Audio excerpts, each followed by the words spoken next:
attacked by a pack of dogs. But she said it's okay.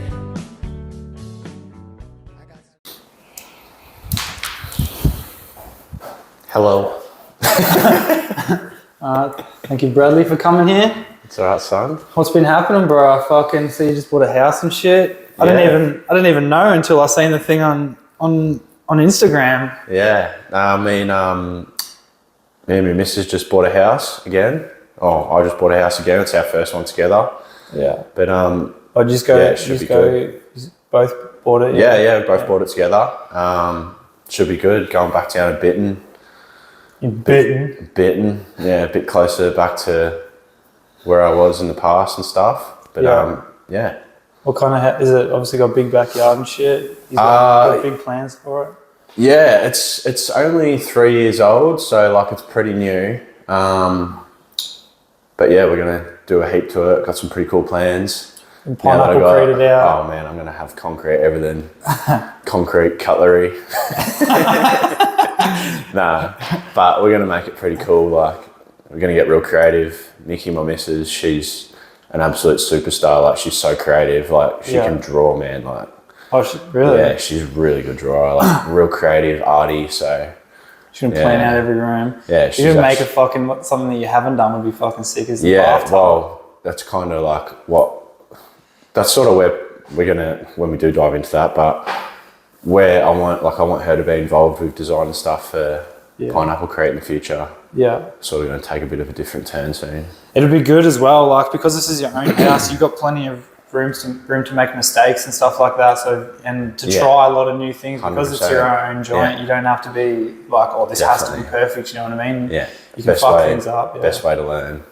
Yeah, that'll be sick, man. Yeah. I can't wait to see that the house, should be good. The house going. Yeah, but it's like a pretty new house, but it's got good bones, nice big block. Might do like, little extension or something. But are you gonna fully gut it?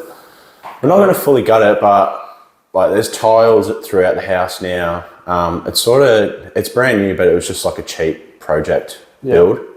But still, decent size, like 4 bedrooms or something, 2 bathroom, big living areas. But it's mainly what we're going to do, like just little things like want to make it square set. Yeah. On the ceilings, like take all the cornices down. It's got those old school like those shitty looking cornices. So make all that square set. That'll be a pretty decent job, I think. I don't know. I'm not a plasterer. It's going to be easy. Yeah. You'll be able to do pretty much everything. Polished concrete floors and stuff should be good. Yeah. What's the block size? 700. Oh, this is decent. Yeah. And man, that grass is so nice. The grass is. Yeah, it's all just been freshly turfed. Oh, true. The dog's going to love that. That's a good thing. They're just going to fuck it. Oh. Probably. And it's a good thing at Queensland, because of the sun, I'm guessing it's because of the sun, every motherfucker's got the mintiest grass, like the softest, nicest grass. Yeah, hell yeah. But anyway, bro, you've had a lot of shit on your plate recently. It looks like you've been going fucking 100 miles an hour, not even. I think Sorry, you go. You cooked a chill. What's been happening? Like, I think it's just a case of biting off more than you can chew and then chilling like fuck. And just chilling. But you just take it, just saying no to nothing. Yes and no. Like there obviously is jobs that you do say no to. Yeah. But if there is any good jobs, I'll always try and take it on. Yeah. But, I try my best to keep up with the deadlines and stuff, but we're never really, major jobs that really do have to be on time. Yeah. They do get there in the end. But, other people, I can't thank everyone so much. Like they've all just been part of the journey, you know what I mean? Like putting faith in me to give me a project to make for them. And essentially, just from a drawing or something as well. Yeah, well, like pretty much like how the whole business is now. It's like, I haven't got an online website. I haven't even gotten into that yet. To making a website just off Instagram. It's just Instagram, word of mouth, bro. Like, so people are like, oh, I want a table, and I'm like, sweet. how many people do you want to sit in it? What color are you thinking? What vibe are you thinking? And they'll pretty much, what I get people to do is just send me a collage of photos with little descriptions saying, I love this about this. Yeah. I love this about this table. I love this curve, but I don't want that as curvy. And pretty much they just put their faith in me. And, you know, a lot of my customers, I don't even meet them, and they'll transfer like hefty, you know, hefty deposits. You've obviously got a pretty good reputation already. Yeah, I hope so. It's getting there. Well, it's a pretty good sign if you can just go on. If you're getting the majority of work off word of mouth and Instagram, like, you've obviously got a pretty good thing. 100%. And are people just literally sending you these things, and then you're just like, pretty much have faith in me, and then they don't. Do you show them like updates and progress pics and stuff like that, or is it just sort of like going to be a surprise at the end? Progress pics. Some people don't even see it until, you know, we deliver it, or you know, until it's finally finished in the factory, and we'll send them a picture then. But you do all the installs and stuff yourself as well? Yeah, man, we do everything. Do the Instagram. I do the Instagram. Like, do the installs. Yeah, we do all our own timber work, cabinetry. Everything in-house? Concrete, everything's in-house, everything. So, how many blokes have you got in now? It's got 2 full-time now, so me and 2 other blokes, Coxie and Cheesy. It's a good laugh. Yeah, I've seen a bit of cheese on Instagram. Yeah, everyone sees him round. Keeps it interesting and fun. No, that's good. You need people that you can fucking have a laugh with and shit as well. Yeah, he's good. Are they both, love them both like apprentices, or are you just teaching them the ways? Nah, like they're both very talented, skilled boys. Yeah. Like, you know, I'm so grateful to have them on board. Like, they're just, you know, I show them a couple times, they'll get it, you know, might need a little reminder, certain things, but they're just really passionate. Like, that's the thing in this game, you have to be so passionate and patient. Yeah, well, you obviously are, because you fucking spend a lot of time here, and you obviously it's not obviously a burden on you in the slightest. Nah. It's obviously at the end of the day, you know, when you look at everything as a collective, it is like awesome. Yeah. Like, you know, working for yourself, it has its ups and downs, like, you know, stress, all that stuff comes with it, but it's worth it at the end of the day. Yeah, that's what as well. You just seem like you've just been growing and growing and growing and making constantly new things. Like, are you coming up with all these ideas, or are you? Because every time I look, there's like in terms of like projects and designs and stuff. Yeah, so like even just like picking the timbers, like just say for this table, for example, like all the different color matches and shit like that. Like, do you make all those and then have them out the samples, or do you just make to deliver? Like, if someone goes, oh, I want this, and then you make it. Every job's different. Like, some jobs they'll know exactly what they want, and I make that happen for them. Just provide them with the sample. Yeah. Then they see the sample, they prove it. Obviously, we get a design going, like whatever it, you know, shapes, sizes, all that sort of stuff. But this table, this is actually a bench top. Yeah. This is for my one of my best mates' parents, Wayne and Belinda. Yeah. And Tyrone actually grinded this. Yeah. And mint bench came out so nice. We'd never really practiced or, you know, experimented with single pour waterfalls with terrazzo in it. Yeah. So we sort of didn't know how it was going to turn out. We thought, you know, why not? It was an absolute nightmare polishing it, like carting this thing around, like so heavy on the side. Yeah. Got it Mickey Mouse. Yeah, these things, where the rocks are on the corners, I'm always like, how the fuck do they do that? Yeah, it's just pretty much, you know, pushing them to the corner. Yeah. And then just sanding it. Grinding it back, yeah. So you pretty much pour them in, grind it back. But yeah, like this bench, they sort of, I've got a heap of marble here in the factory. So they came down, they said, look, we want white. This is what we've got in our house. They showed me photos, and then we just sort of agreed on a marble colour, and here we are. Yeah, this was supposed to go in the house, but man, I'm a big believer in that saying, measure twice, make it once. Measure it 99 times and make it once, because we had this fully finished at their house and it was 100 mil too short on the waterfall. Oh. And there was like probably a week's work in this. And obviously you can't add extra. You can't add extra. No, can't add extra. But that's why it's been crazy even to see the the evolution of it. I remember your first table that you had in your old joint was like a fucking 500 kilo table. Oh man, I had some balls, I tell ya. I got the idea, and then I was like, instead of me, like, the way my brain works, I'm like a million miles ahead. Yeah. Like, find something a million miles ahead, boom, done. And yeah, I ended up forming up my whole garage and poured so many tables. Yeah. To then realise how heavy concrete actually is. Yeah. 3/4 of it went straight to the tip. But that's what I mean. You're doing all of this while you were still working for someone else, yeah? Yeah, I was working at Speed Pro. Yeah. Doing like Westgate Tunnel and level crossing removals and stuff like that. Lots of civil works. Yeah. So what gave you the idea of to start building tables? And obviously the pineapple thing is obviously from your head. Yeah. Good old mate Roy Perkins gave us the pineapple name. Yeah. But yeah, so how it started. Yeah. Well, what even gave you the idea to start doing decorative like concrete? Like, because like you said, like it is a pretty little niche that you found that nobody had really done before. Yeah, pretty much. I just wanted concrete furniture in my house. Yeah. And we had a pretty big house at the time, had a lot of stuff to make, and you know, I started looking up how much the furniture was, and I was like, you know, I'm just going to make my own. Yeah. So I just, you know, I was on JobKeeper, just chilling at home, and yeah, that's. Was this through COVID? Yeah, pretty much. That's crazy. Mid 2020 is when it all started. Fucking COVID was such a blessing in disguise for such a lot of people. Yeah. Because even like through from Jai. Yeah. As I was speaking to him, he was saying that was all of that started through COVID because of him as well.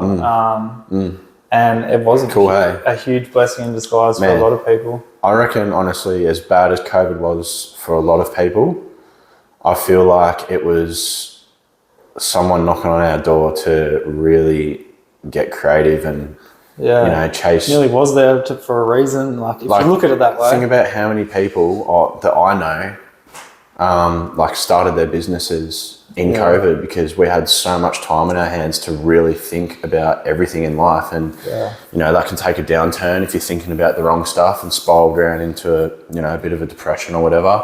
Yeah. Or you can really have that time that you never really had away from daily life, like going to work, working 10-hour, 12-hour days, coming home, going to gym. We weren't able to do any of that for how long? 18 months or whatever it was. Yeah, and it's so crazy now because because they're just letting it run rampant now. It's nearly like, what the fuck was all that for? Like, it's nearly for nothing. Oh, it's ridiculous. But there is the other end of the spectrum where obviously people did lose their companies, their businesses, their shops, whatever. So yeah, feel sorry for those people, eh? Yeah, 100%. But I feel like a lot of people got a new perspective on life. 100%. And when did you decide to make that your job? When you decide to quit Speed Pro and be like, fuck it, I want to do this? Pretty much, I had a fair bit of outgoings, when I started this. Yeah. When I was still, that too, but so I started dabbling around in my garage, made an Instagram for shits and gigs, called it PineappleCrete as a joke. And then a few orders started flying through, and I said to my boss at Speed Pro, I was like, you know what, maybe I'll just stay off for a bit longer, mate. If you want to give the other boys any work, because they're sitting at home too doing nothing. I was like, I've actually got a little bit of something going here. Yeah. So that JobKeeper was that perfect little bit of cash coming through every week just to help cover the bills. And then, the tables started slowly coming. Yeah. Did you sell any, were you selling them still while they were concrete? No. No, you didn't start selling them till No, didn't start selling them. Yeah, so I wouldn't put that burden on anyone. Yeah, so what's the difference for people to know between concrete and what you use and now? This now? Yeah. This is GFRC, which is glass fibre reinforced.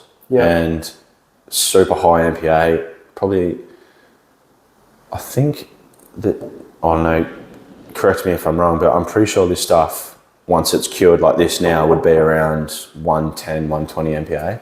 And normally, like, if I get concrete for a footing or whatever, it's like, what, 20? Yeah. So super tensile, like you put your fiberglass through it, which is actually stronger than steel. Yeah. In certain aspects. But yeah, for this stuff, so it pretty much allows you to pour everything 20 mil thick. Yeah, because you pour such long fucking things sometimes. Yeah, you can go pretty big with it, and it's, yeah, super strong.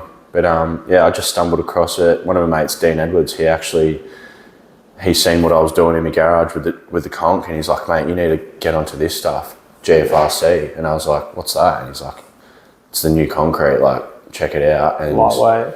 yeah, jumped on Google, typed in GFRC Melbourne. I actually stumbled across a bloke in Ballarat.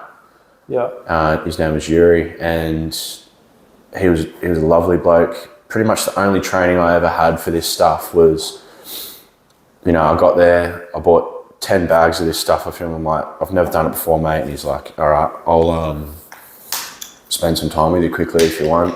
Yeah. Nice enough to spend 2 hours with me, and all he showed me pretty much was how to form up a basic bench like this, just visually and drawing. Just out of the goodness of his heart. Out of the goodness of his heart, and showed me how to do a round coffee table. Yeah. Showed me his cool, quirky little ways. And so he was he already doing it as a business? He's been doing it, I'm pretty sure off the top of my head what he told me, he's been doing it for like 30 years. He's retired now, he's an older bloke. Yeah. So he just sold his own products on the side just to make a bit of a buck. Yeah. But yeah, man, and once he showed me that, I felt like I hit the road running. I was like, wow, no one's here we go. Yeah. And I went home and just started forming stuff up and pouring it, and half of it went in the bin anyway, but so practice and learning. Exactly. Yeah. You obviously, nobody's going to be perfect at anything straight away, so yeah, 100%. But you also got it pretty fucking quickly. Yeah, I think it's just because of the volume of stuff and how much we were working. Like, burnt a lot of money starting this business, bro. Yeah. Like, a lot of money. But you knew it was the one. I knew it was the one, and man, I'll tell you what, if I knew everything I was going to go through back then, I honestly probably wouldn't have done it, eh? But you just sort of jump in the deep end, you're like, I'm doing it now, I've just quit my job. Yeah. Let's go. Well, fuck, nothing good comes easy, so nah. Oh, it might have been an absolute prick, but you obviously learn a lot. Yeah. And you obviously didn't give up, and now you've got, obviously, like I said before, you've got a pretty good reputation, because even though I've been there myself, but helping you drop something off, and if something wasn't perfect, you're like, nah, I'm taking this back, I'm giving you something perfect. Is that, where'd you get that? Is that just like, that's fucking a lot of, because I know there's a lot of dodgy fuckers out there that don't do shit like that. And like something small that they wouldn't even notice, but you notice, you won't give it to them. Nah. Yeah, I used to have a big, I've got my big bin now, which is good, but before I had that and I was doing tip runs, I used to have a pile out the front in the car park called Graveyard. And it was just, yay high. Don't really have too many pieces now, nowhere near as much as at the start, which is really good. Yeah.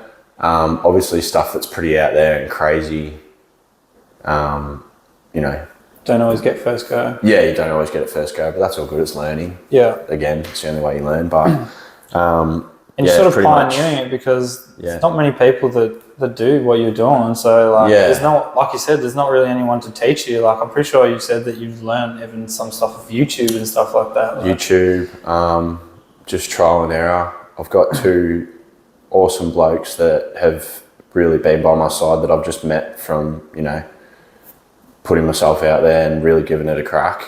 Yeah. So yeah, there's Adam Roble. He used to be in the game. Used to make concrete bars, basins. He was an absolute weapon, like he was really good at what he did. And I actually stumbled into him through a friend of a friend. Like, man, it's just funny how you meet people when you go for something. I'm a big believer as well. Like, you go for something and throw yourself out there, the universe got your back. Yeah. And that's people gravitating towards you because they catch your energy and they're like, this kid's going for it. Yeah. But yeah, so Adam Roble, and funnily enough, another one of my mentors, I haven't even met him. So I met him through Adam. He said, follow this bloke and have a look at the stuff he does. Yeah. And his name's Martin Haddock. Da Vinci Designer Concrete. I think that's what it's called, yeah. But yeah, man, those two, between them, like, they've just got all the time in the world for me, and fucking appreciate that so much. Like, they've helped me a lot. And, you know, Da Vinci's really given me some big balls to try some cool shit. Like, he's probably, you know, it's funny, Adam knows a lot too, but he's the complete opposite to this other bloke. Yeah. I don't know, if I ever showed you any voice memos he leaves me and stuff, the Poppy dude? Nah. Oh, man, he's a fucking crack up.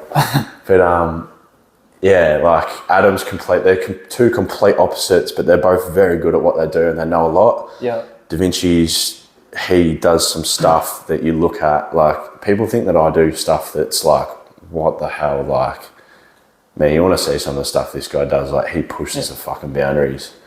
But, yeah, those two massive mentors for me, that they're pretty much, between them, YouTube, and just trial and error is how I've learnt. And pretty much my background of formwork, and, you know, I've screeded a couple slabs. I've literally learnt concrete in the last year and a half. Like, my forte is timber work. Yeah.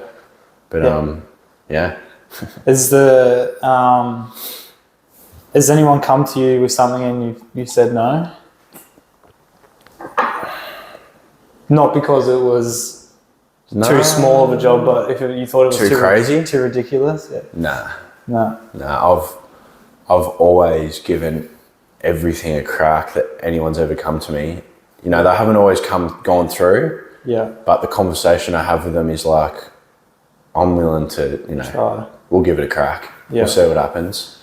So there obviously has been, there's been some ones that you have taken on and you haven't been able to finish. No. Every job that we've done, we've finished. Yeah. Like, we got there in the end. Yeah. Like, the first kitchen I ever did, bro, like, gone from making circle coffee tables straight to this outdoor kitchen for MTCon. Yeah. So my good friend Adam, I used to work with him at Tempo, and come to me and he's like, I've got a kitchen job for you. I was like, sick. Like, my first kitchen job, bro. I was like, this is awesome. Like, you know, decent sized job. Was worth about 16, 17 grand, which was huge for me back then. Like, I was making these round coffee tables for like $500. Yeah. So I was like, awesome, this is gonna be great. But yeah, this benchtop, man, this lady, she had an imagination, like, really cool chick. And she wanted the world, she came to me, she's like, I want a bench outside and I want a world map in it. Yeah, I remember. And I was like, what? Like, you want a world map in your bench top? She's like, yep. And I want it terrazzo and I want glowstones in it. And I was like, shit, all right. So that just got me thinking cap on. I started coming up with all these ideas. Was that made out of resin? So it was an epoxy world map inlay. I still haven't publicized it on my Instagram as much as I should have. Like, there's so many jobs where I really got to get on top of that. I'll get a pickup of it when Yeah, man. I've done that many jobs that are amazing and are really wow factors, like, blow your brain, but I haven't posted them. Yeah. Just because I haven't had the time, but I really should make time for that. Yeah. Oh, but at the moment, it seems like you don't need any more exposure because you're fucking going 100 miles an hour. Like. Yeah, I guess that's the motive of me not doing stuff like that, like not having an online website like a lot of companies do. Yeah. Because I just got a feeling you just get too busy, man. Yeah. And if you don't need it, there's no point doing it. Like, it's 100%. Just extra money, extra time of things that you don't need to spend, or time you don't need to spend on doing it. So there's no point. Yeah. But anyway, getting a bit off topic, but yeah, that epoxy kitchen, bro, it was like, chuck a photo up of it. I will. But it's like a waterfall epoxy mat inset into a terrazzo concrete bench top. It's fucking crazy. It's crazy. Literally, one measurement, there's obviously 1,000 measurements in the table. You fuck one of them up and it's oh, we remade those pieces at least 2 or 3 times. Yeah. Tyrone will tell you about that. Yeah, I could imagine. What do you reckon's the biggest fuck up you've done? Fuck. Put me on the spot here. All right, so I just recently did a bar in Mornington at a real cool restaurant called Suzanne's Place. Yeah.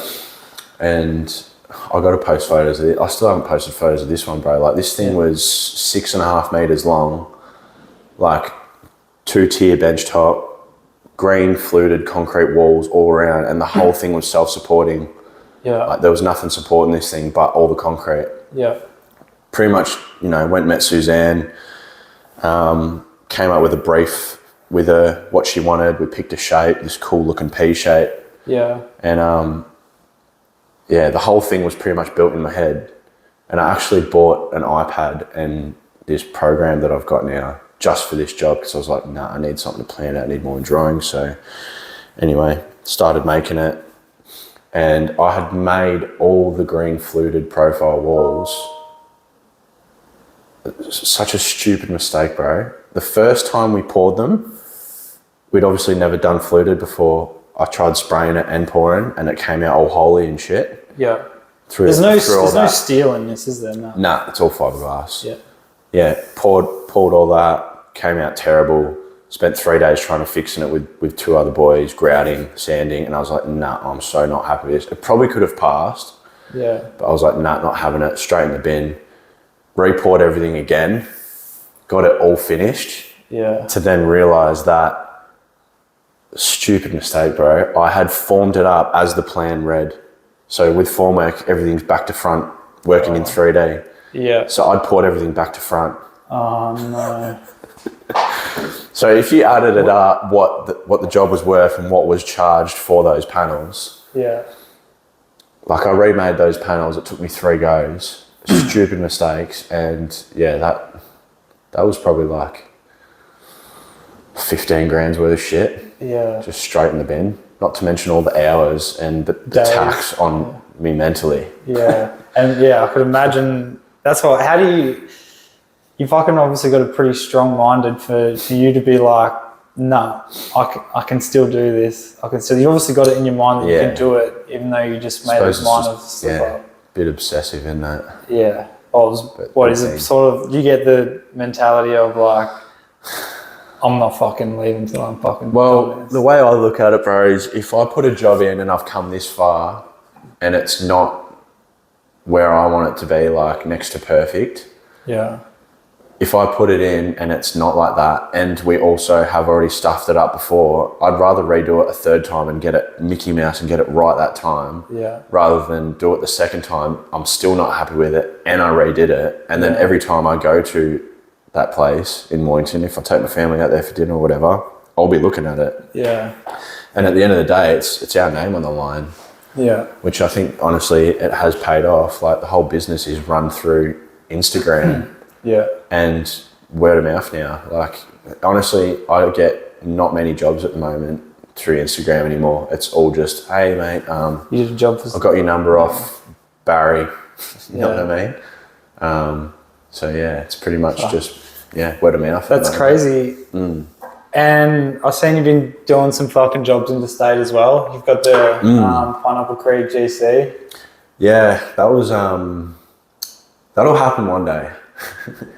Is that just like that? You obviously just did one job up there. You had the opportunity to do it. Yeah, so we ended up doing jobs for Rod and Gun, which is like a big clothing brand. They're massive in New Zealand, but I think they're doing a bit of a rollout through Australia. And yeah, we're doing the terrazzo bars for them through 23 projects. Jordan and the boys down there, they're awesome to work with, great guys. Yeah. But yeah, we got that job in Brizzy. We did one in Chadstone down here, sort of like a real experimental job. You know, we learnt so much from that. Like, we still got the job in and done, but I just was not happy with it. I was really gutted about that job. Yeah. But everyone else that sees it thinks it's amazing. But is that the only reason you let it slide? I think so. Like, just, you know, the timeline that job had to be done in, and how quickly, there was just no option to re-pour, and all these molds were one-use molds the way they were designed. Yeah. And it just sort of didn't work, but we learnt so much from that. And these second bars in Brisbane came out 2,000% times better. Like if you go and have a look at them, man, like did you serious did you make them in-house here and then yeah, so we made them all here in Victoria. Yeah. And shipped it all up to Brizzy. Then we flew up and stayed there for a couple of nights. We actually did we did the bulk of the install in one day. Yeah. Like 3.5. How much was it? It's around 3.5, 4 tons of GFRC, and we pumped. Because that wasn't on the first floor either, was it? It was ground floor and first floor. Yeah. So half of that went upstairs. How do you get around moving all this shit without breaking it? Because they're fucking big. Just some positive vibes. And eat your spinach the day before. Have you ever broken anything? Oh yeah, 100%. Yeah. Yeah. Broken shit in travel before, but that's got to be the most frustrating. Yeah, you just got to treat this stuff like glass, man. Always on its side, transporting and stuff like that. But yeah, we were lucky enough. The whole bar got up there. No cracks. Yeah. No chips, no nothing. That would have been pretty nerve-wracking getting it off the truck. Or did they drive it up? It was. Yeah, obviously. Yeah, they freighted it up. Yeah. We just got it ready in here. I just made up some crates myself. Yeah. To pack the whole job on its side. Pretty nice. I thought I did a shit hot job of it, and they actually got there and we cracked open the pallet and all the panels were loose. Oh shit. They were wobbling around and I could not believe, like, it just goes to show how strong this shit is. Yeah. I couldn't believe that nothing was broken. But again, learning curve for the next one, you know what I mean? Yeah. Just spend that extra $500 on timber. Yeah, for a job that big. Yeah, literally, like, you know, but it's all good. We got it done. Yeah. Crazy timeline again. So you've got you've told me that you've got some more things in the works now that you're working on. What? Yeah. With you don't want to. Oh, I can't really say too much now. But yeah, there's some serious things coming, like game changing shit. Yeah. Have you got? Which will be awesome. What's the main goal for PineappleCrete? Like where? This new venture, it's completely separate to PineappleCrete. We're still going through like prototype phase and redesigning some mixes and stuff. Yeah. Just to achieve what we want to achieve, which like we're pushing some boundaries. Yeah. Like if we pull this off, it's going to be, everyone's going to know about it in the industry and they're going to look at it and be like, fuck, like, that's cool, man. It's fucking exciting times. Yeah, it's real exciting. Like it almost seems, and like how this whole thing happened, again, a series of events that is just the universe having your back, like meeting people along the way. Like my business partner, I met him, I've got all the time in the world for that bloke. Like he's another bloke that's helped me a lot, like planning out my business and stuff like that. Like he runs a massive company, he's a pretty switched on bloke. Yeah. But yeah, I actually knew him because he was in the factory opposite me, and you know, when I was starting out, I was in here on Sundays till late at night, and he'd pop in and do his thing in there, and you know, he'd pop his head in and be like, "Oh, what are you doing, mate?" Yeah. You know? And I'm like, just people trying to make a buck, brother. Yeah. You know, hard work doesn't go unnoticed, man. Like you put the hard work in and the energy and the effort, and people just gravitate towards you. Yeah, they'll just gravitate towards you. And took the words out of your mouth. Yeah, and not even necessarily that, like just people notice what you're doing and they'll want to be a part of it because they like what you're doing, and they might not necessarily be able to, they're not might necessarily be doing something themselves, so they'll be like, fuck it, I really like what this guy's doing. I want to help him, or I want to do whatever. But are you happy with where PineappleCrete's at now, or do you have like an end goal, or are you just happy doing what you're doing now and then you've got to have this other venture? To be honest, bro, this business surprises me every month. Yeah. I think I'm going one way and I think something's happening, and I'll get one phone call from someone and it will be like, hey, I need this hectic job done, and then we're just like, here we go. Yeah. We're ramping back up again. You know, we still do some tables and getting a fair few kitchen jobs now, like full house fit outs, which is pretty cool. Is that what you'd sort of like to go towards, or you just don't care? You just want to do anything creative? I just want to do anything that gets the brain ticking. Like, it doesn't interest me to mass produce this stuff. I'm not in it for the money. Yeah. Like, the money comes as a bonus, but my biggest thing that what I love about this game is when I deliver that piece to the customer's house, it means the world to me. If they light up and they're over the moon, which a lot of people are, like, man, we bring tables in and they can't even believe it. They're like, this is exactly what I wanted. This is insane. I'm so happy we found you, blah, blah, blah. Yeah. We just stumbled across you by chance. Like, so many people don't even know who we are, man. Like, it's crazy. But yeah, the biggest thing that I love, man, is seeing that smile on the customer's face. Oh, really. Dude, you fucking even inspired me, dude. Like, I've even started. I'm a brickie, and I've even started doing that type of things. I've started. I pretty much only try to take on jobs now that is the same as creative, that somebody likes. Yeah. That somebody's thought of in their mind and then put it on the plans, and then they want me to execute it. 100%. And I love doing shit like that now. Yeah. And not only that, even like I did a fireplace recently. Yeah. And some things went haywire because there was trusses in the roof, so we had to put bends and shit in it. Yeah. And the smoke wouldn't draw out because it had bends in it. Yeah. And the fireplace joint that you can buy these certain things, I was asking them and they were telling me it's okay to have bends in there, and it turns out that it wasn't. So that's why they couldn't get enough smoke in there because of the turns. But from the start of that, I told the dude, I'm like, you paid for this, I'm giving you, like, I'm here with you till the fucking end. And I'm not joking, I pretty much lost my whole profit from that job, but that cunt's got his fireplace now and it's working mint. Yeah. But that was just like a learning thing for me as well. Yeah. And honestly, I've got that. I've thought about you multiple times when you're doing that, and I'm like, I need to be like that too.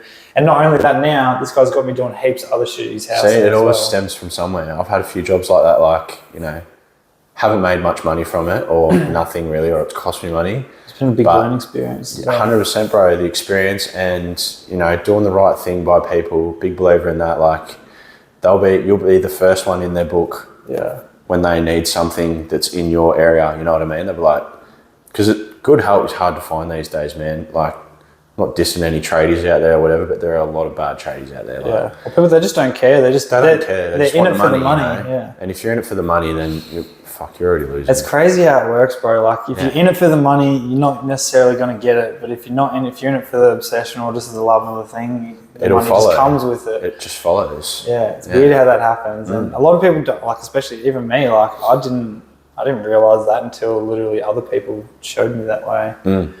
Yeah. It's fucking weird, huh? There's... We feed off that question, didn't we? What was that question?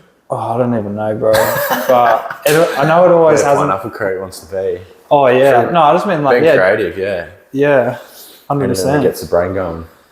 That's something that's not going to die out either. Like, if you're doing the same thing over and over and over, or if you're creating something over and over and over, it's always getting the brain going. You're never going to get bored of it. 100%.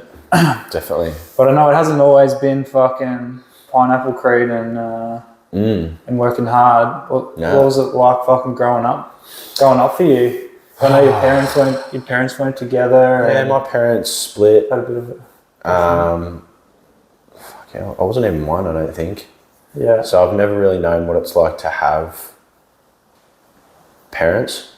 Obviously, I've got parents. I love them to bits. My mum and my dad.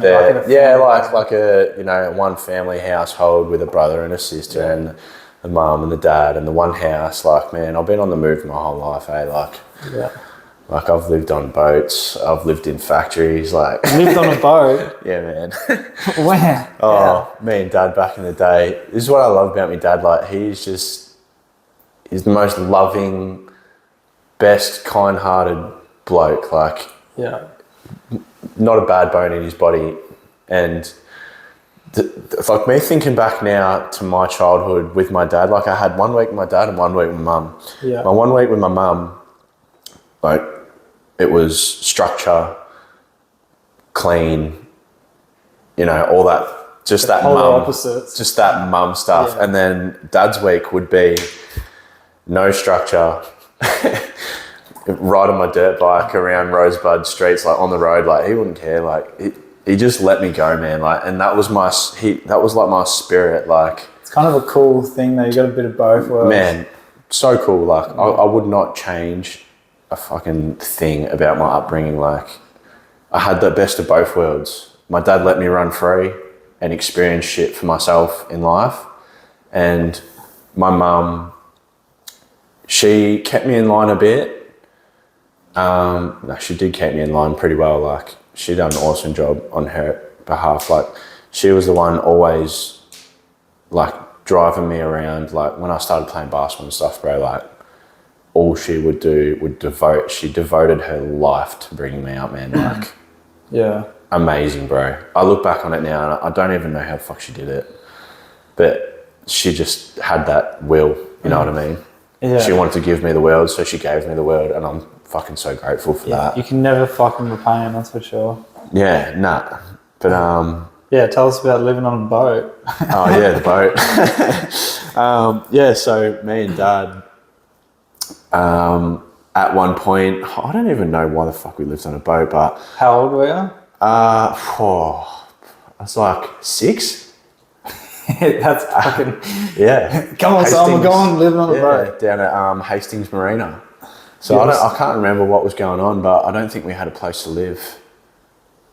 I think so, I'm guessing. I don't know. All I know is that I lived on a boat for a bit. But I know you've always sort of been in... Your dad's always been in sailing and stuff like that. Yeah, he loves all the wind, hates motors. Fuck, me and him are complete opposites. Yeah. In that sense. But yeah, so we lived on a boat for a while. My pop, he had a mad yacht. It was over 40 foot, like big racing yacht, and Pop loved racing and stuff. And yeah, he had his boat moored at Hastings Marina. What was on there? Like, was it tall? Like, yeah, it was a full blown like yacht, bro. Like nice yacht. Yeah. Like a houseboat. Thing would have been worth probably a couple $100,000. Yeah. Like nice thing. Yeah. So it was actually pretty cool. Okay. But yeah, it was sick. Like even just like living on a boat, man, and like, you know, me and Dad, we didn't have much money. Sort of in my childhood, but it never really seemed to bother us. Like, yeah, you know, we always got by. Like, always doing shit. Yeah, always doing shit. I was riding my bike in the street. You know, I was that crazy kid riding around Rosebud when I was like 8, 9 years old, bro, and. Kids are jealous of that shit. Oh man, like I'd have my little 1983 QR50, like centrifugal clutch thing, like just 3-speed auto. Yeah. And I'd just, you know, I'd get home 4 o'clock from school, jump on my bike, chuck my helmet on, see you, Dad, see you, mate. Just go up around the street and shit. And I'd go around, like, you know, go into all my friends' houses. I'd knock on their door and I'd be like, you know, I'd roll right up to their front door, leave my bike running with my helmet on, and I'm like, hey, is Trent home? And they just like literally open the door looking at me like, this fucking crazy kid's back. Like, no, he's not home, boof. Like, and then, okay, next, you know, go to the next house. You'll get one of the kids. Yeah, I'd find my friend eventually. But yeah, like, man, it was good, you know. Dad sort of let me run free. I completely forgot what we were fucking... No, I was just asking about you growing up pretty much. Oh, yeah. Yeah, and then I guess Mum's side, she, you know, she did everything. Like, I'd come, like, Mum would, like, give me nice haircuts, nice clothes, mint shoes. Yeah. And then I'd go to Dad's, live that life, and come back with all my clothes fucked. He's a bit of a hippie, isn't he? Yeah, he's a bit of a hippie. Yeah. Yeah, pretty chilled out bloke. Like, you know, freelance, you know, go with the flow. Mum's pretty much complete opposite. I think that's the Filipino in her. But she's a bit more like structured, like a lot how I am. Like I have so much of my mum and so much of my dad in me. Like I'm just like that little perfect balance of the two. Like it's fucking really cool. I like to think that about my parents as well. Yeah, man. Like at the end of the day, we are our parents. You know what I mean? Yeah. But you take what you want from them. So you might be like, oh, I like all these things about my parents. 100%. I don't like that, and you don't have to do that. You don't have to be like that. Yeah. You can just take your best traits from each one. 100%. But yeah, I guess main thing, like, probably from both of my parents that I've taken the most is love. Like, I got brought up with lots of love, and like, you know me, bro. If we have a drink, I'm kissing you on the lips. I'm telling you how much I love you, you know. Yeah. But and I don't think that that's a bad thing. That pulled me out of some bad places in my life. Yeah. Well, because when I met you, you were just living with your dad. Like, your mum wasn't really much in the picture. She obviously was, but you weren't. Yeah, I guess as a teenager. Yeah, so that stage in my life, I ended up going more to my dad. I stopped the 1 week on, 1 week off thing when I went to VCA. Yeah. And I went back to dad's. It went hard doing that during school. Like, did you live close to each other? Nah. So this is all on the thing with mum doing what she did, bro. Like, I went to school in Frankston because my friends were there, and my mum lived in Brighton. And not only on that, my mum lived in Brighton, my school was in Frankston, and she was working in Thomastown. Yeah. So every morning and every night, bro. How'd you get to and from school? My mum would drop me off and pick me up. Oh. So we'd leave Brighton at 7 in the morning, get to school nice and early. So she'd go Brighton, Frankston, Thomastown, Frankston, Brighton. Wow. Brighton, Frankston, Thomastown, Frankston, Brighton, every day for her week. Pretty much all her spare time is picking and dropping. Running around for me, bro. And on top of that, I was playing basketball pretty crazy at that time. Training 3-4 times a week, playing on a Friday, training on a Sunday morning. At Frankston? I played for Melbourne Tigers, so we were always in the city. Oh, yeah. Yeah, but anyway, yeah, it was... What happened with that? That just... Basketball? Yeah. I think I went so hard at basketball from probably the age of 5 till 18. And my whole high school life, I played so hard and trained so hard for so long that I actually started missing out on going out and, all my mates were drinking, or if I did have the odd occasion where I'd go out and drink, I'd be paying for it next day at training. Yeah, you sort of have that trait in you, like you've sort of always been like that. You've just been able to pour your whole heart and soul into one thing, and sometimes you do leave some other life aspects to the side. Literally. But yeah, so played basketball hard, and then I guess it just fizzled out. Like, I had a real shit ending season. I thought it was shit at the time, but at the time it really wasn't that bad. Yeah. But me being a bit younger and not as mature in the head, getting worked up over certain things. Yeah. Like, we played in the grand final, I didn't even get on the court. Yeah. And I was spewing, like, it was fucking embarrassing, angry. man. It was so embarrassing. 2 of my good mates came to watch me play too, and I didn't even get on the court.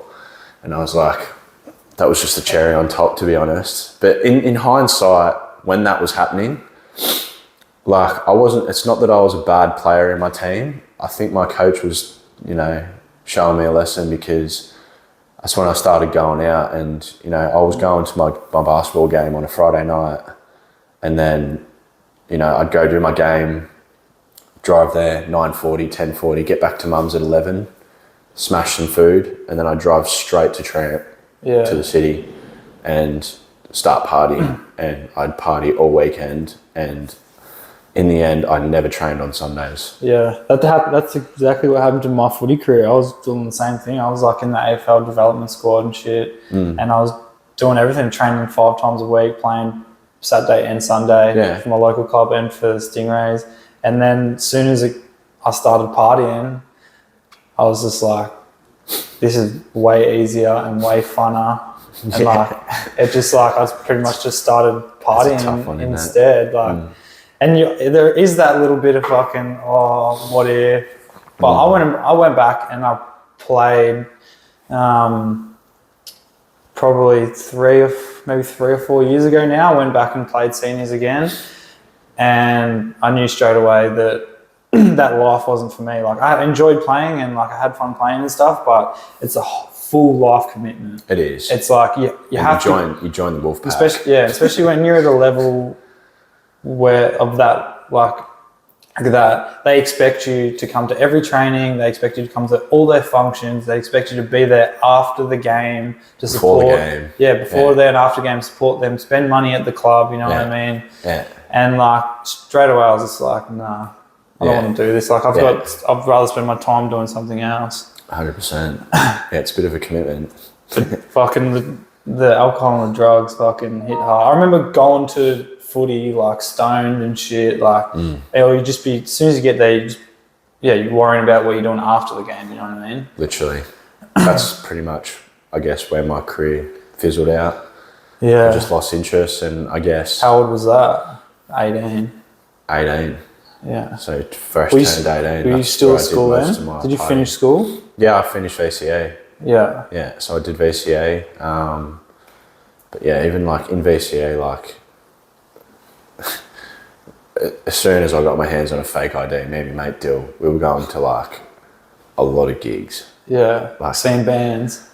Sorry, not gigs, just like, you know, hump day project. Yeah, like on a Davies Wednesday. And shit like that. Davies. Yeah. Oh, what do you used to be called? Flunnies? Yeah, Flunnies. Flunnies on a Thursday. Oh, bro. It was and honestly... then, going out drinking in year 12, like going into class the next day, hungover as like, who does that, bro? Do you know what I mean? Dude, finding drugs and alcohol for some people is completely life altering. Like, and it was for me. Like, it was that was like nearly my number one priority, pretty much. Like, once I started doing it. Oh, I was the same, bro. We've all been there. But you know what? I wouldn't change it for the world, because it's taught me a lot in life, and we did have a lot of fun. We had a lot of fun at the time, and you know, sending yourself in that dark. Now that we're older and we are starting to get a bit of, you know, if we get a bit of money behind us or we are mature, you've got responsibilities. If you start doing that stuff now and you haven't even dabbled in it, you watch your life spiral down quicker than ever before when you've got the backing behind you. It wasn't as bad when we were younger and we were living off apprenticeship wages or... it was sort of the time to do it, really. Yeah, we had nothing to lose. Yeah. Whereas if you did that stuff now, man, you've got too much to lose. Too many responsibilities. Yeah. But it can take you down a bad path, and like you said, you'd rather get that out of the way while you're young. I reckon. And not And it's fucking scary, man. Like, you know, when I have a kid, I reckon that's honestly what saved me. The amount of love that I got brought up with in my family. Yeah. That was enough for me to click a switch when I got to the bottom, and my family, they came down on me like a sack of shit, man. Like, they took my car off me, they took my phone off me. I remember when it all happened, you know, I messaged the boys and I was like, boys, I'm just giving you as a heads up, I'm going off grid for a while. Yeah. You're not going to hear from me, you're not going to see me. My parents are putting me in lockdown, and I got to do this for them.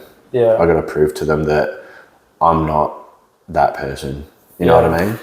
I think that was obviously when you were going out with Chelsea, I'm pretty sure that was then. And then I remember, had you bought your house then by that time? No, so that's what sparked the whole house saga thing that I did with her. Yeah. So I was, locked up. Not locked up. Like, obviously I had a bit of choice in it too, but I knew I needed it. So my pop and dad were making me fill out a diary every day, and I was trying to quit ciggies, I was trying to stop drinking. What do you mean you were filling out a diary, like just like a journal? So pretty much, I knew that when I had to go to court for what I did, my pop's pretty switched on bloke, like he's an old Dutchie, you know, pretty successful, and he said to me, he's like, you need to fill out a diary every day. He's like, I want you to write in what you do every day, what you're doing to better yourself. Pretty much like a journal, you know what I mean? Yeah. My dad sort of told me this as well, and you know, they wanted me to write how many drinks I had that day, how much alcohol I had, how many ciggies I had, and every day. I wish I could find that book, bro. It would be so cool to see it. Like, the stuff I was writing in there, like my journey. Around somewhere? I reckon somewhere. I got to find it, but it was like literally my journal entries in my diary. Like, today I went to work. You know, were you using drugs at this stage, or were you? Nah, fully off everything.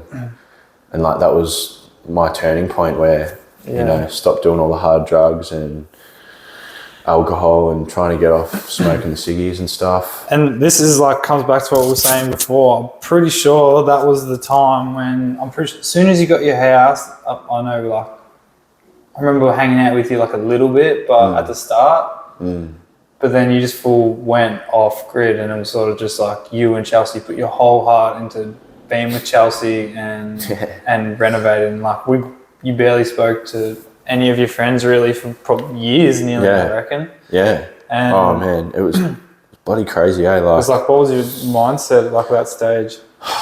At that point in my life,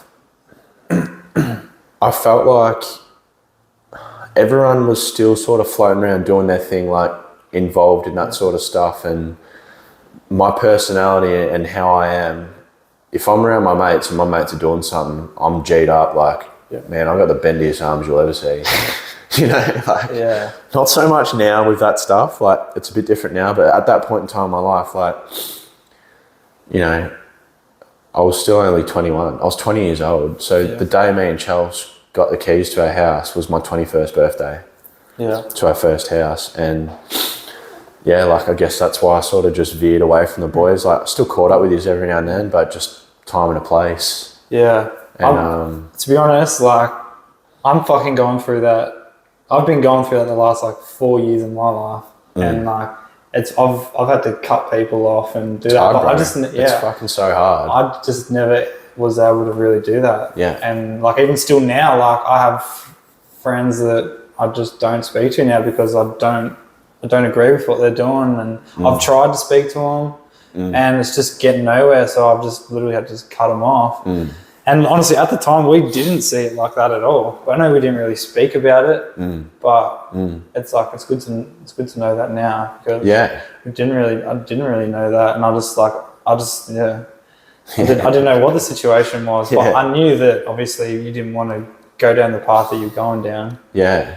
But then I remember, I don't even remember what happened, but there was literally a day or a time or something when I seen you, and then you were just back all of a sudden.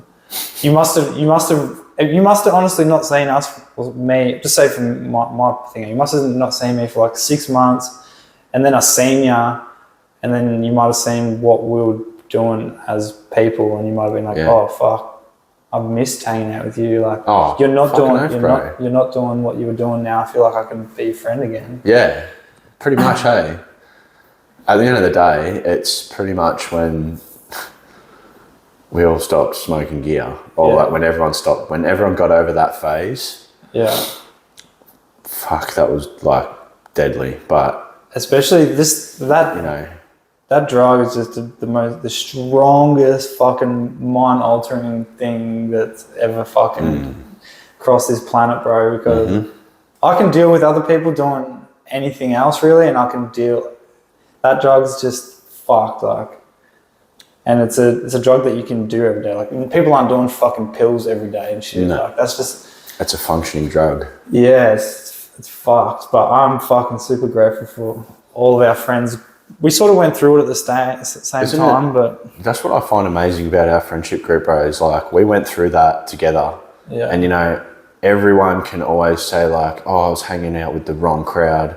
Yeah. I was, you know, it wasn't me, it was just the people I was hanging around. That wasn't the case at all with us. Yeah. We were all good kids. Yeah. And we still are good kids. Like, we were all top blokes, good friendship group.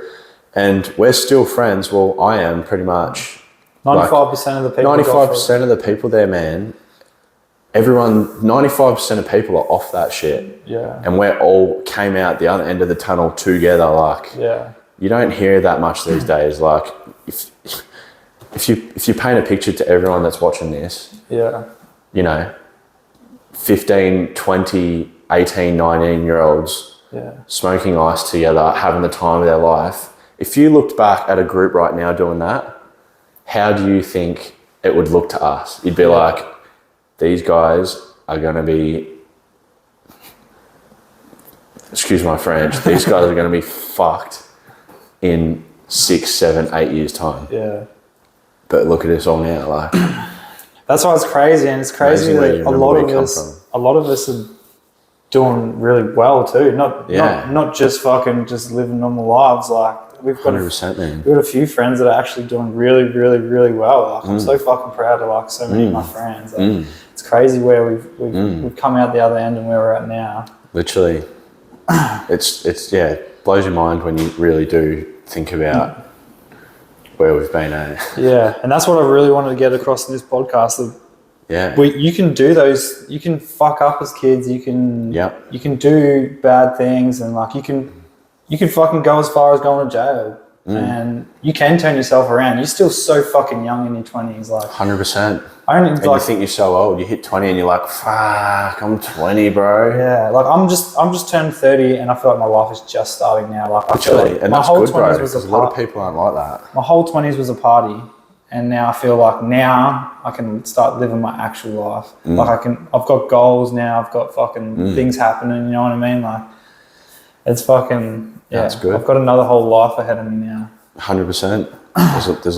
There's a lot more to life than, doing all that kind of stuff. Yeah. What about, I don't know if you want to speak about it, but like after Chelsea had died, that must have been really fucking hard for you, and I know you did a little bit of charity work and stuff after that. Yeah, that was pretty fuck, I'm gonna fucking cry. Yeah, no, it's all good, bro. Yeah, that was probably one of the toughest things I've been through, man. Like, yeah, she was my ex-partner and she passed away October from epilepsy, but yeah, we ended up doing a fundraiser just to sort of raise some money and raise awareness for that kind of stuff. Like, fucking massive underrated thing, epilepsy, bro. Like, no one really knows about it until you hear about something bad happening with it. And I went through a fair bit of that with Chelsea. It was such a journey with her with it. Like, she needed a lot of, not care, like obviously she was such an independent girl like herself, but she also really did need someone there helping her, like, if she did have a seizure or a fit. Like, I've fucking helped her that many. She had a fair few bad ones, like borderline, like fatal. You don't know when it's going to happen, do you? Well, she knew, man. This was the thing with her, like she knew every time she was going to have one. She could feel it coming on. She'd be like, all right, here it comes. And I'd just get ready. Really? Yeah, man. She knew when they were coming. She'd get auras. That would be so scary. Like, she was fucking tough little cookie, bro. But, yeah, I guess, fuck, shit happens, eh? Yeah. She just ended up having a seizure by herself in bed at night and, just tumbled over on the bed the wrong way. Yeah. And I'm guessing, like, I know the way that she was. Like, I experienced that firsthand, that stuff. She wouldn't have felt dying or anything like that. Like, it's sort of, you don't, she never remembered nothing, man. Like, you just pass out. And it's just pretty much a starving of oxygen to the brain. So it's just like fainting. I guess that's one, I know it's bad, but at least, she went without pain. 100%, man. Like, you honestly, like, inspiring how fucking supportive you were to her and, like, still to her family. Yeah. Like, I'm fucking love her family, bro. Like, I see you hanging out with them all the time. Yeah. Our new house is just around the corner from Chelsea's mum's house. Oh, really? Yeah. You've been neighbours. I just wanted to, me and Chelsea, we got Caesar together and Riley. And when we split, she took Caesar to Queensland. And, I missed him. Like, he's like my kid, man. Yeah. And I hadn't seen him in I hadn't seen him in like 2 years when she moved up there, and I went up there and seen him. It was literally like one of those videos you see on Facebook. Like, he knew exactly who I was, man, still. And now that, we get to live so close to him, I feel like I'll really get to spend. Was that part of the reason why you bought him bitten? It is, and it isn't. Like, obviously everyone knows the market the last 6 months has just been fucking ridiculous. But the value for a house you get down there, and it's actually a beautiful place down there. Like, so tranquil. Like me and Charles had a house in Balnearing that we lived at, and I loved it down there. Like a bit further out, further drive and stuff, but going home to tranquility every night, you know, out in the sticks. That far, is it? It really is half an hour, really. It's not 20 minutes from Frankston. Oh, yeah. So that's not bad at all. Still about an hour from the city. Yeah. But, fuck, you don't go to the city that often. No, I hate being close to work. I hate the city now. Hey? Yeah. I cannot stand it. Traffic is definitely a trigger point for me. Yeah. But it's been, as I've seen firsthand, what Mickey's like, your girlfriend. Oh man, like even just with all the Chelsea stuff and everything, like she's been so understanding and so beautiful and so supportive. She's an absolute champion of a person. Like she's so supportive. Like she's like best mates with Leanne. Like not that I'm saying that like they shouldn't be friends, but at the end of the day, you've got to look at it from her point of view and what's happened in my life. She knew how close me and Chelsea were still talking all the time when we broke up, because we just knew in the end, like we were together for 7 years, 6-7 years or something like that. You know, we flipped and renovated 3 houses together. Like we'd done a lot together, and it's gonna be friends forever. Literally, like me and her just decided we were better as friends. And you know, I met Mickey, and it was a bit rough at the start. She couldn't quite get it. Yeah. Like talking to my ex while I was trying to make a relationship with her. It would be fucking hard to understand. So hard, bro. Especially the amount that time you spend. And like she's 22. Yeah. She's so mature for her age to be able to accept that and just love me for who I am and accept that Chelsea was a part of my life. Like, man, she loved Chelsea. Yeah. You know, she only met her a couple times, and Mickey's a pretty shy person if, you know, she doesn't know you. But when she comes out her shell, but she really looked up to Chelsea, I think, in a way. Yeah. Because I'd obviously let Mick know, like, how much Chelsea impacted me as a person and effectively made me into the person who I am today. Do you know what I mean? Yeah. Obviously, my parents played a big part, but man, Chelsea, she took me away from what we were talking about before. Not took me away from it, but helped me discover myself as a person, bro. If you didn't have a girlfriend, or Chelsea wasn't there, you never know. You could have fell back into bad habits, or just like you never know. Of course, I would have, bro. 100%, I would have. But it'd been made it so much easier. Even though you were isolated, at least you had like a rock there. Like you had a partner. Yeah. I wouldn't have been able to do it by myself either. Neither, bro. And let alone anyone, like having someone like Chelsea there to, you know, steer me through everything. And you know, she introduced me to yoga, she introduced me to, you know, being spiritual and stuff like that. Like as hippie as it sounds, at the end of the day, I fully believe in that stuff, man. Like pretty cool. I did notice you started getting into the yoga and shit like that. Yeah, that was good. Yeah. Loved it. And now it's good that you can get as well now. You've always been so close with your partner, and now you can even hopefully one day incorporate Mickey into your future business plans. 100%. She already does play a big part, eh? Like she gives me these quirky little ideas, and man, she's got a real good eye for detail. But yeah, like hands down to Mick, man. She's an absolute champion. Yeah. Love it a bit. Just so understanding of everything that's happened, and still to this day, like, you know, I have my days. Yeah. Like, fuck. Doesn't get easier. But she's just so understanding, bro.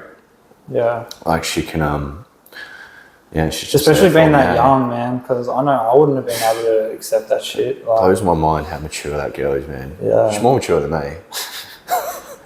And like I've been through You're not very mature. Well, and I've been through some shit, man. Like, you know, she comes from a big Italian family.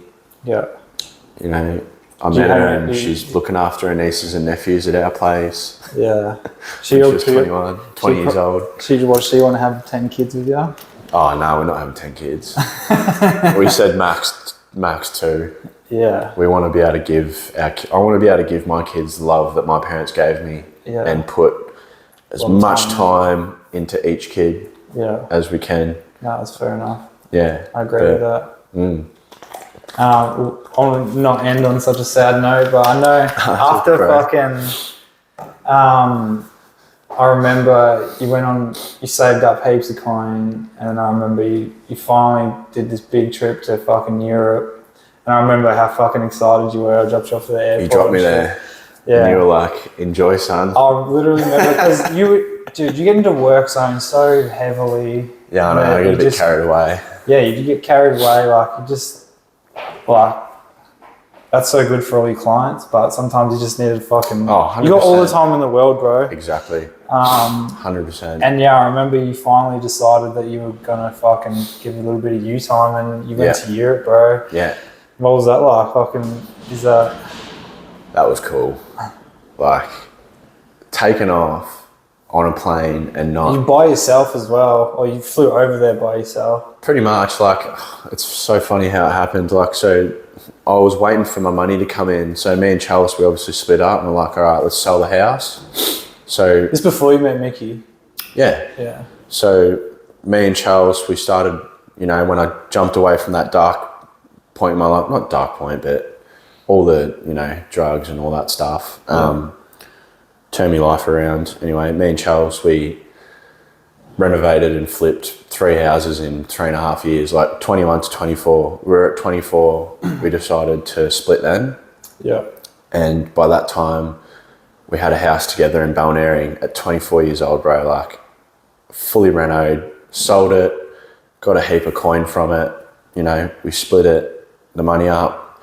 She went her way up, moved up to Queensland. I was just hanging around for this money to come in. I was like 25 years old. I was like, come on, let's go. Like, we had some real dramas with the sales. Like, a sale fell through with one person.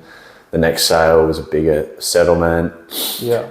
And yeah, so the trip to Europe, like, I was sitting there waiting, and I had 2 mates over there that were from down here. And I remember Leon and Muzz. And I remember him telling me, we're going to Europe at the end of the year. I was like, bro, if my money comes in, I will be there. Like, I want to go away. I need this. It'll be the perfect start for me going on my personal development. Yeah, reset, single life, journey, whatever you want to call it. And I was hanging around, and it was Christmas, and this place was supposed to settle. It ended up getting pushed back a settlement again. Yeah. Till 15th of Jan, 14th of Jan. Yeah. And I was like, that was my prime time to go away while I had my Christmas holidays at work. Yeah.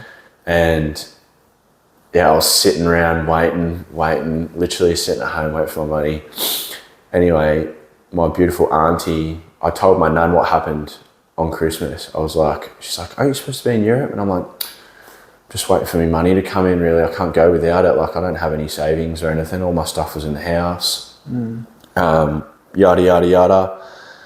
And then Nan being Nan, she loves to chitty chatter to the whole family. And then she ended up telling my auntie, and my auntie's a legend. Like, she's travelled the world. Yeah. She's like, how old is she? Late 40s, early 50s, going to rainbow surfing every year, esoteric, full bush duffer. Like, her and my dad get along real well. But Nan started yapping onto her about, Brad's supposed to be in Europe, but his money hasn't come in yet. And then my auntie, like, took that home with her and thought, you know what, stuff this. Like, that kid needs to go on this holiday. Like, he needs this. And got a phone call off her on, like, the 27th of December. And she's like, speaking to Nan at Christmas, and she said, you're waiting for your money to come in for your trip. And I was like, yeah, pretty much. Like, kind of sucks. I don't think I'm going to be able to go now. She's like, fuck that. Here, I'm going to transfer you $5,000 right now. That'll get you over there and make that last until your money comes in. And she's like, you pay me when your money comes in. Yeah. And I was like, are you fucking kidding me? Like, I was over the moon, bro. Like, that feeling, I'll never forget that feeling. And I was literally straight away, I was just like, called me mate straight away. I'm like, I'm coming now, brother. And they're like, bullshit. And I'm like, yep. Literally that day, she called me like 11 a.m. Yeah. I booked a flight the next day when you took me there. Yeah. I jumped on straight away. I was going to get return ticket, and I was like, nah, I haven't got enough money. So I just did one-way ticket to France. I met them in. When did the money end up coming through? 14th of Jan. When did you leave? 29th of December.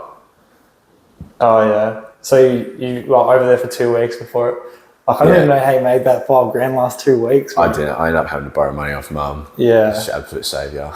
Yeah, well, fuck, either way. But do you know what the funny thing? This is how my brain thought back then, bro. Like, my auntie transferred me $5,000, and I was like, $5,000, sick. That's going to be heaps of money. I booked my ticket, and then I started packing all my shit. Obviously, it was a snowboard trip for 5 weeks, and I was like, ooh, could do this, knew that, knew this, knew that. Bro, I went to Frankston, dropped like $2,000 on shit because I thought that I have to have it, I need it. I'm a bit impulse like that. Yeah.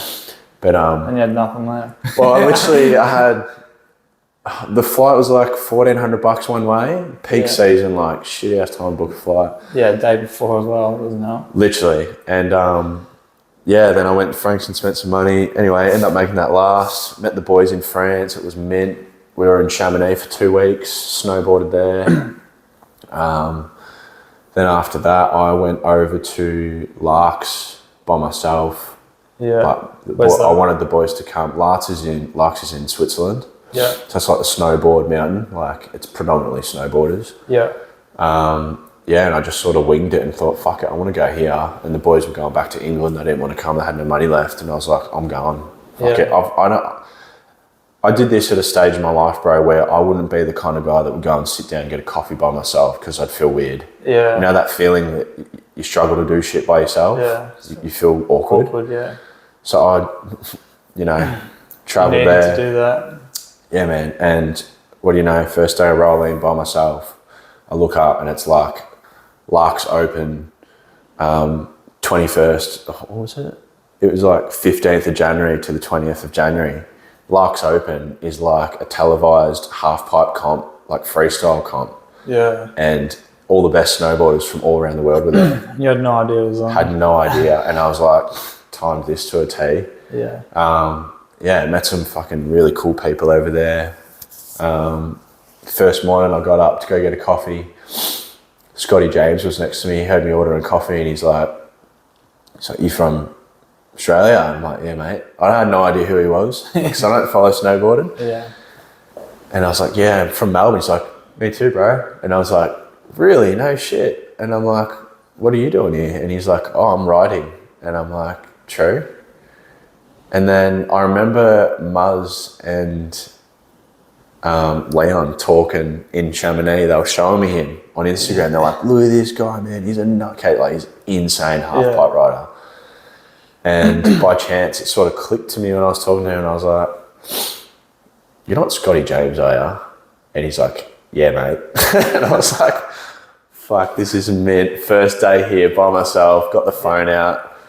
I'm like, check this out, boys. Just got a photo with Scotty James. Fuck, you're lucky you thought of that, man. You could have just let that slide and you'd never even known. They were pretty jealous, but had a great time there. Then after that, I went to meet my cousin, Holly. Glennis, the lady that gave me, my auntie that gave me the money to get there. Yeah. Met her daughter, Holly, my cousin. She was living in St. Anton at the time. And then, met up with her, Leon come back. Stayed there for 6 nights. That was awesome. Yeah. Like, wicked joint. Spent some time there snowboarding and then, went to England for a few nights and then... How'd you like England? It was all right. Did you go to London? Yeah. Yeah. Went to London. I thought England was London. England's the country. England's the country, yeah. So I went to London for a few nights, stayed at Muzz's joint where he lives. Fuck, where does he live? It's like pretty much the same as Melbourne. Pretty much, just like They've Melbourne on steroids, eh? Yeah, Melbourne's pretty much copied London. I don't know if they did, but there's heaps of the same landmarks. I reckon we follow a lot of London. Like there's heaps of the same landmarks and stuff like that. You on a double-decker bus? No, I didn't. But pretty much just what I did there, man, was just float around. Like I was there by myself again. Yeah. Like I stayed with Muzz and Leon for a bit, and then I stayed in England for a couple of nights London for a couple of nights by myself. Got this pimping joint. Like didn't have a worry in the world. Just got all my cash. I spent way too much money on that trip.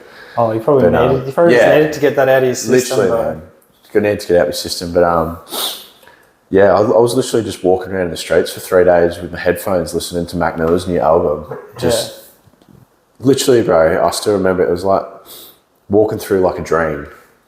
Like I was by myself on the other side of the world with my headphones in, cruising with my backpack on. Yeah. And I just felt secure because I had my backpack with my GoPro, with my battery charger.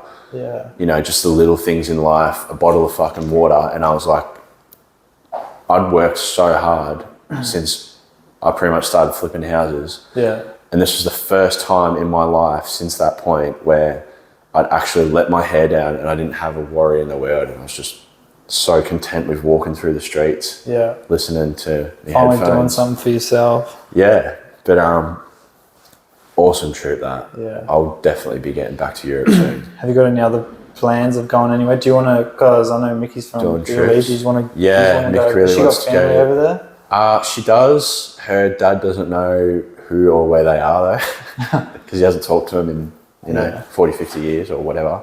Oh, he hasn't, since they moved over here? Yeah. You got no contact? Oh. No contact really, to my knowledge anyway. If it was 40 years ago, how do they contact each other back then if they're overseas? Well, no shit, eh? I'd let it, maybe. Literally, like if you left the country, how you stay in contact? Yeah. You don't know if someone's dead. You ain't got Facebook or Instagram. No. You live in like... That's crazy though. But surely, yeah, they probably... He probably could find them. They probably don't have Instagram or anything now. Half of them are probably...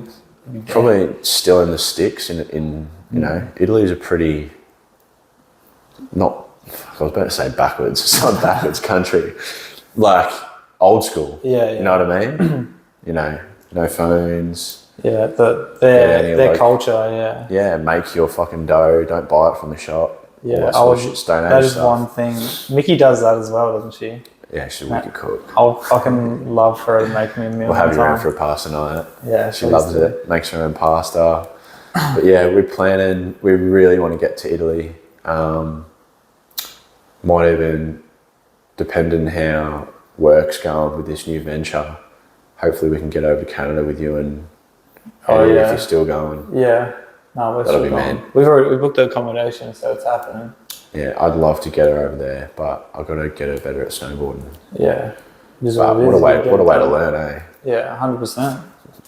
My boyfriend taught me to snowboard in Canada. Fucking know.